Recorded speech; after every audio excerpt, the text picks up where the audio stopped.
Ադրբեջանը տարհանում է Թեհրանում իր դեսպանատունը և Թավրիզում գլխավոր հյուպատոսությունը։ Ադրբեջանի արտգործնախարար Ջեյհուն Բայրամովը լրագրողներին հայտնել է, որ երկրի նախագահի հրամանագրով նախատեսվել է անձնակազմին ամբողջությամբ դուրս բերել։ Ադրբեջանի պաշտպանության նախարարությունը հայտարարել է զորամասերը մարտական պատրաստության բերելու և Պահեստազորի զորահավաք սկսելու մասին։ Ըստ պաշտոնական հաղորդագրության, այս քայլի նպատակն է պատրաստ լինել ցանկացած իրավիճակի զարգացման և ապահովել արագ արձագանք։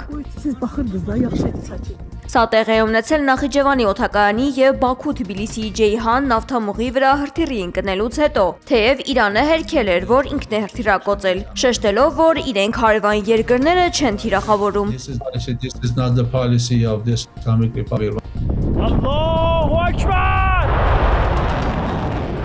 Իրանի Մահաբադ քաղաքում իրականացված ամերիկա-իսրայելական հարձակման հետևանքով վնասվել է Կարմիր մահիկի շենքը, վիրավորվել է կազմակերպության մեկ աշխատակից։ Հակամարտության սրմանը զուգահեռ Ուկրաինայի նախագահ Վլադիմիր Զելենսկին հայտնել է, որ ԱՄՆ-ից ստացել է Մերձավոր Արևելքում շահեդ տեսակի ԱԹՍ-ներից պաշտպանվելու համար հատուկ աջակցություն տրամադրելու վերաբերյալ դիմում։ Նա արդեն հանձնարարել է տրամադրել բոլոր անհրաժեշտ միջոցները։